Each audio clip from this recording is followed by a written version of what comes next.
La paz en México está amenazada. Durante 2017 y por segundo año consecutivo cayó el índice de paz en nuestro país.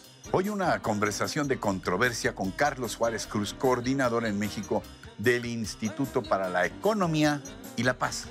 También esta noche y en contraste diremos mucho gusto a Leticia Cosío, intérprete, coreógrafa y maestra de danza clásica y contemporánea. Mucho gusto igualmente a Arturo Díaz Santana, cineasta egresado de nuestra UNAM, realizador de televisión y quien recientemente estrenó en las salas de cine Rita, el documental. Y mucho gusto, por supuesto, también a Carmen Chami, artista visual, cuya obra de estilo figurativo ha sido expuesta tanto en México como en los Estados Unidos. Y al final compartiremos algunos tips de libros y música en Ver, Oír y No Callar. ¿Qué tal? Muy buenas noches. Gracias una vez más por acompañarnos como cada semana en este espacio. Buenas noches, Ricardo. Muy buenas noches, mi querido Sergio, y bienvenidos todos a este que, como saben, es un programa que hacemos con un gran entusiasmo cada semana, ustedes y nosotros, en esta que ya es nuestra emisión número 145. No, bueno, ves? Ya nos estamos volviendo clásicos, así que por favor no le cambie, que ya estamos de vuelta.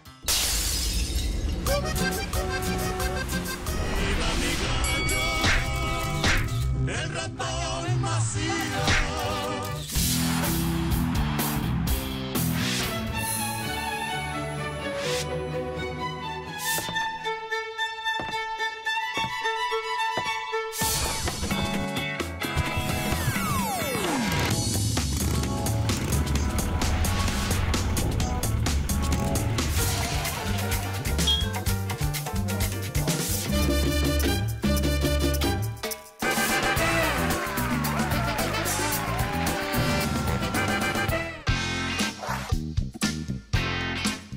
El índice de paz es un estudio que desde hace 11 años realiza el Instituto para la Economía y la Paz. Este análisis se lleva a cabo con base en indicadores como la tasa de homicidios, delitos con violencia, cárcel sin sentencia y crímenes de la delincuencia organizada. No se trata únicamente de violencia criminal o la que existe en las calles. El estudio también se aboca a la violencia que está presente en los hogares y extendida en las dinámicas interpersonales. El Instituto para la Economía y la Paz, con sede en Sydney, Australia, intenta que la paz sea considerada mundialmente como una medida positiva, factible y tangible del bienestar humano, el desarrollo y el progreso también. Y eso es algo en lo que estamos completamente de acuerdo nosotros. Y por eso, para hablar sobre este índice de paz en México, quiero agradecer la presencia en este programa de Carlos Juárez, coordinador en México del Instituto para la Economía y la Paz. Carlos, gracias por estar con nosotros. Muchas gracias, Sergio. Muchas gracias, Ricardo. Gracias. Sí. Al contrario, pues. Y este es el índice de paz en México. Y lo que vemos es que la violencia permea toda la sociedad mexicana.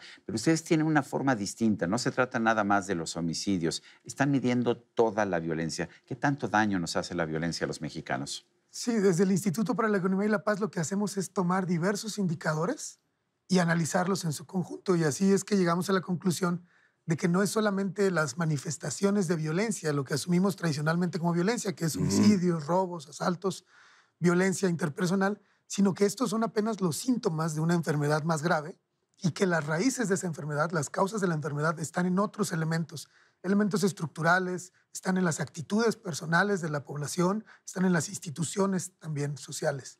Ahora, el enfoque que tienen ustedes es particularmente aleccionador, porque no estamos viendo nada más la paz como el hecho de que no haya estas manifestaciones de violencia, como bien decías, en las calles, sino la paz con un enorme valor para la productividad, para el desarrollo, para el progreso, para la armonía que tiene que haber en un país que quiera subsanar sus carencias, pues, ¿no?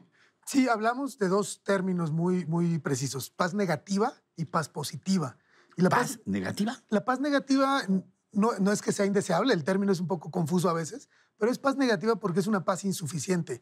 El hecho de que no haya manifestaciones de violencia en las calles y que no haya homicidios, que bajen los robos, no significa que podemos parar ahí o que tenemos que parar ahí.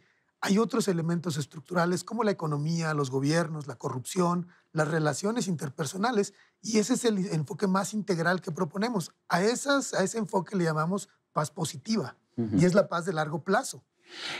Aquí haces un análisis o hacen ustedes un análisis de los distintos estados, de las entidades de la República Mexicana. ¿Dónde tenemos más problemas de violencia? ¿Dónde tenemos una situación más pacífica?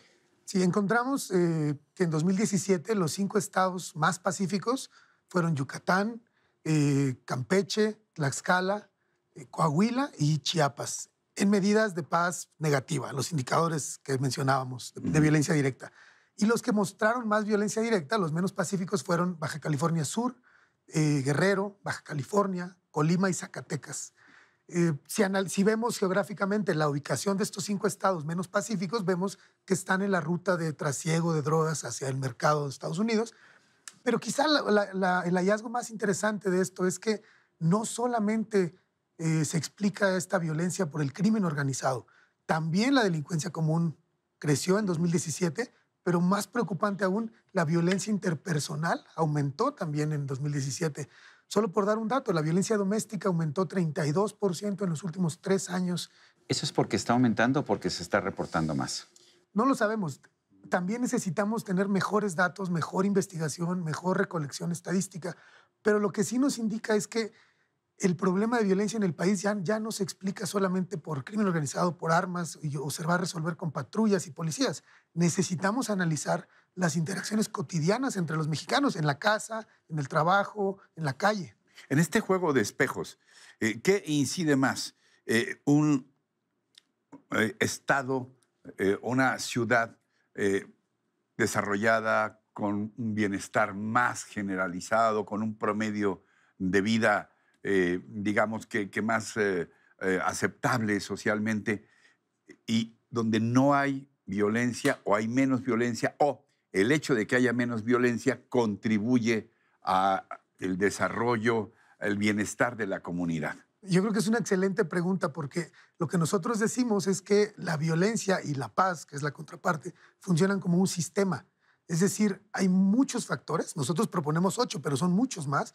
Son 8 factores que están interactuando. ¿Cuáles? Si los mencionas, aunque sea un buen gobierno, una distribución más equitativa de los recursos, un empresariado sólido y comprometido, el respeto a los derechos de los demás, la libertad de los medios de comunicación para ejercer su labor, el nivel de capital humano, educación, salud, un pueblo informado, sano, educado, bajos niveles de corrupción, el respeto a los derechos de los demás y las relaciones entre los vecinos.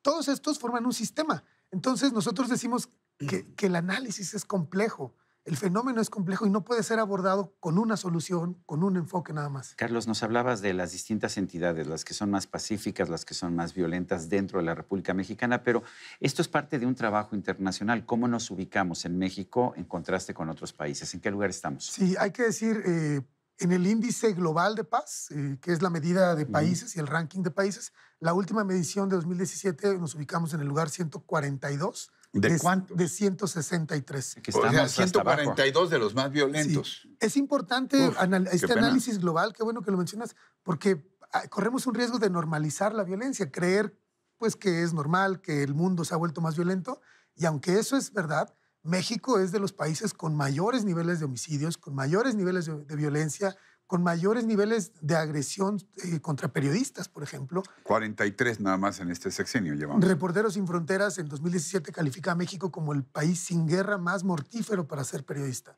También los niveles de impunidad y los niveles de corrupción son escandalosamente altos en México. Ahora, ¿qué va a pasar con todo este trabajo?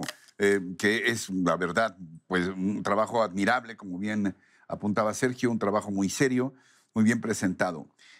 ¿Podrá llegar, por ejemplo, a las manos de nuestros próceres candidatos a la presidencia? Pues nosotros no queremos Ya se los mandaron, aunque sea por DHL. Tienes sí, que hacerlo. Hemos buscado hacer contacto con ellos y el informe es público, se puede descargar de nuestro sitio web. Yo lo había visto, de hecho, en internet porque habíamos conversado telefónicamente. Sí. Pero además la presentación es muy agradable. O sea, es muy raro encontrar un trabajo académico tan bien presentado. Eso sí te lo digo. Y tan ameno. Sí, está bien hecho. Está muy digerible, sí. ¿Cómo se financia esto? A ver, tanto el índice internacional como el índice nacional, esto cuesta dinero y no veo que haya, por ejemplo, un gobierno que lo esté financiando. ¿Y el propio instituto? ¿Cómo se el día a financia el día. Sí, instituto? el instituto a nivel mundial está financiado por un filántropo australiano llamado Steve Kileley. Y a nivel nacional hay un empresario mexicano que está fondeando estos. El uno solo. Es una sola persona. ¿Se puede conocer su nombre o no? Sí, se llama Alberto Coppel. De los Coppel de de Sinaloa. la- Y evidentemente Sinaloa había una situación de mucha violencia. Preocupados por eso, han buscado esta persona financiar estos estudios. Pero Pero qué pena les que da nada a más ustedes que total independencia en, Sí. en cuanto a la investigación. O A los nivel resultados, mundial sí. y a nivel nacional, el instituto es apartidista, no busca fines de lucro y somos independientes. En 2019 estamos buscando abrir este estudio los al patrocinios. Ujú. fondeo de otros tipos, de otros sectores y a patrocinios también. O sea, eso es importante, ¿no? Porque les daría a ustedes más libertad y mayor capacidad de difusión. Y porque la violencia y la paz es un tema de primordial importancia en el país y tenemos que involucrarnos todos. Parte de este enfoque integral de los 8 pilares, uno de sus valores es que convoca a todos los actores de la comunidad y de todos los actores de un país, empresarios, instituciones educativas, universidades, los medios de comunicación, los gobiernos, por supuesto, y la sociedad. Y yo me permitiría agregar que es también una tarea de todos los días, no nada más de vez en cuando. Y en este propósito, bueno, pues estoy seguro que Sergio y yo leeremos con mucho detenimiento este índice de paz y ojalá podamos volver a platicar contigo muy pronto. Gracias, Sí, Carlos. invitamos a la gente a que se involucre, a que participe. ¿Dónde? Pueden descargar el informe en nuestro sitio web que es www.indicedepazmexico.org. Quisiera nada más concluir, el panorama es muy oscuro, es muy trágico, Así es. pero no estamos condenados a vivir en esta violencia. No estamos condenados a vivir con miedo. Otros países han logrado recuperarse. Hay ¿no es salidas, así? Por pues. supuesto, hay muchos caminos. Uno de ellos es recuperar la confianza entre la población y entre la población y sus autoridades. Si no sanamos esa relación que ha estado rota por años, por Pues yo no décadas, sé si será muy ingenuo, pero ojalá podamos lograrlo hacia el 1 de julio. Y por eso sería también interesante que los señores candidatos leyeran esto y nos dieran su punto de pues vista. nosotros estamos abiertos a conversar esto el día que nos llamen. Carlos Juárez, coordinador en México del Instituto para la Economía y la Paz. Gracias por esta conversación. Muchísimas gracias a ustedes. y un Gracias, saludo a todos. Carlos.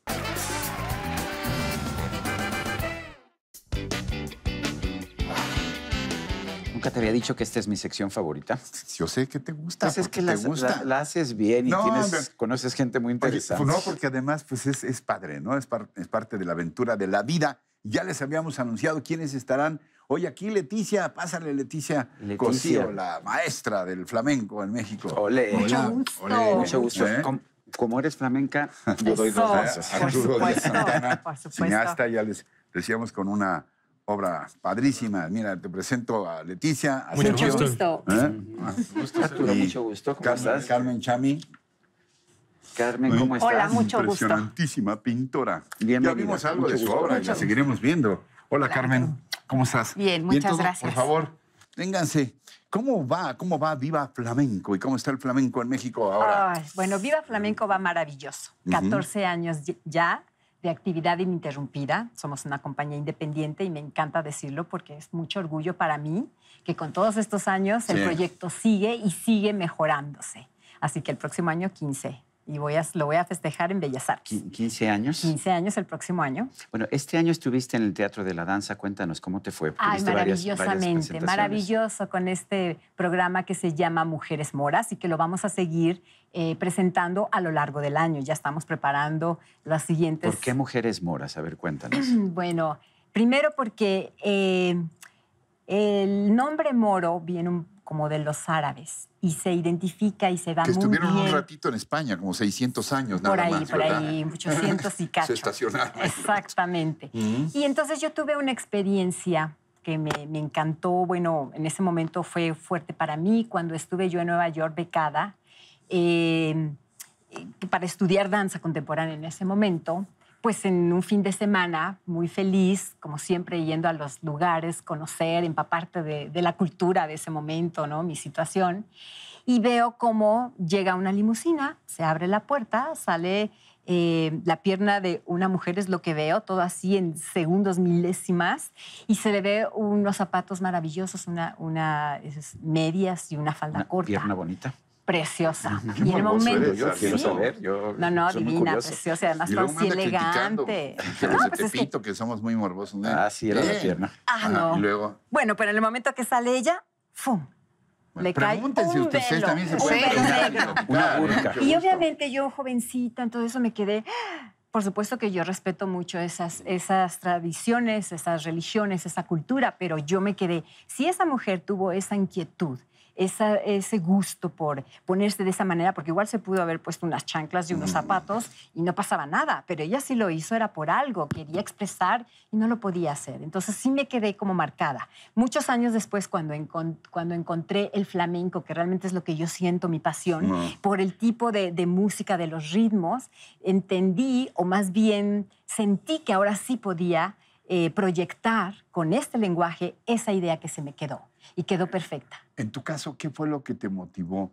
¿Y cómo es posible que, reconociendo que son figuras artísticamente muy bellas, sean tan impactantes tus imágenes, los rostros de los migrantes, esa fuerza, ese migrante que está agarrando una calavera, el otro que está tirado en el piso? ¿Qué fue lo que te motivó para hacer esto? ¿Y por qué Atláteres? Atláteres viene del término que es acompañante subordinado, aunque es una palabra que no usamos recurrentemente, pero tiene un significado muy poderoso. El tipo de migración que a mí me interesó abordar fue a través como de estas personas que se van con permiso de trabajo, ya sea por una oportunidad o por una transferencia, acompañando al cónyuge. Entonces, ¿qué pasa con la vida profesional del acompañante, del atláter? Entonces, tal vez no es el tipo de migrante que sufre, ¿no? El doliente que estamos como acostumbrados a ver en noticieros o lo que sea, sino es un tipo de migración completamente invisible, porque parece como que van muy cómodos y van muy bien, pero suceden muchas cosas al interior de estas personas sin importar su origen. Muchas veces no pueden trabajar, muchas veces están completamente aislados en la sociedad. Exactamente. Es curioso porque van con permiso de trabajo, pero no se pueden integrar a la vida laboral.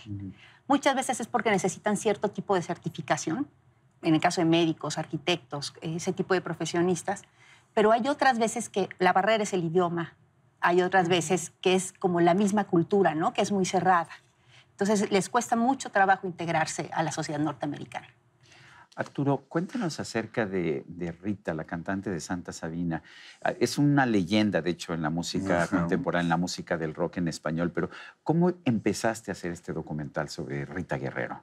Fíjate que un par de años después de que ella falleció, muy joven falleció ella, a los 46 años. Dicen que los amados de los dioses mueren presto.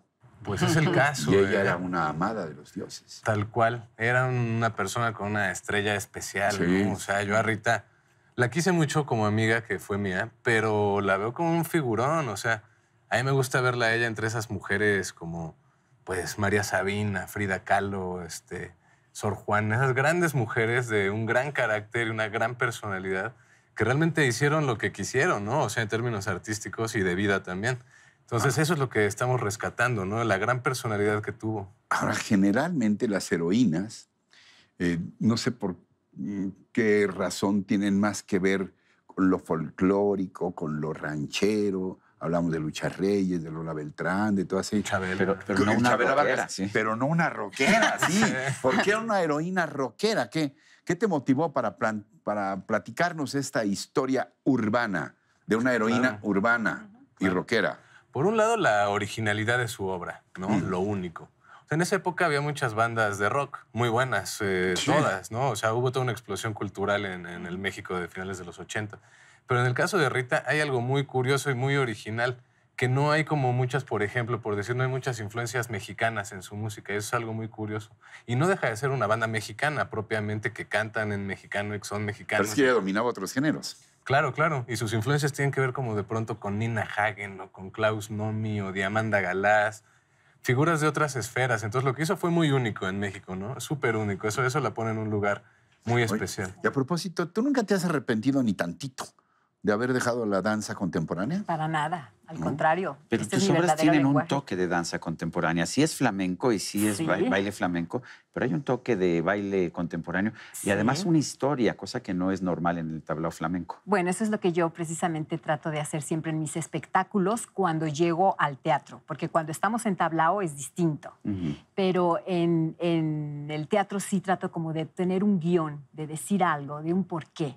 Y Como sí, estas mujeres moras, además Sí. que van cambiando, primero con sus velos y después Sí. más modernas, al final contemporáneas y van cambiando. Sí, Eso- sí, porque pienso que como todo en la vida evoluciona, el flamenco también, y de hecho tiene otros instrumentos, y ahora hay muchas mezclas muy interesantes. Pues lo mismo, es interdisciplinario, como se dice ahora, como es, y yo por eso pongo mis pinceladas, porque de alguna manera yo me formé tantos años que tengo esos músculos, y me ha costado cambiar, porque en el flamenco, como bailaora, son otros músculos, y no creas, yo tengo que constantemente estarme vigilando de eso para no caer en otro momento, ¿no? Como así, por decirlo.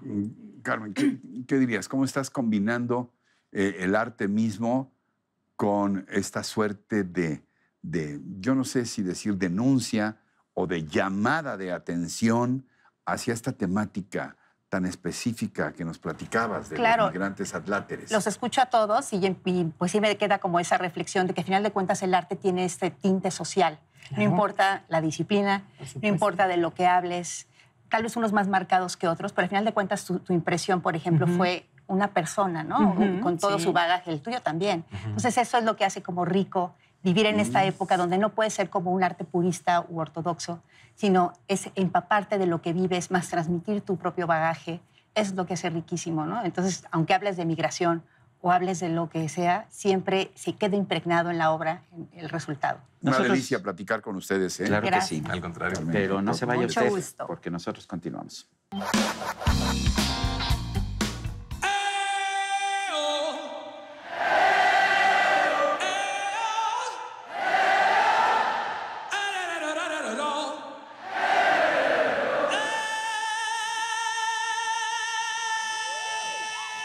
Bueno, se trata nada menos que del tráiler oficial de Rapsodia Bohemia, la película sobre la historia de Queen y, claro, su celebérrimo líder, Freddie Mercury.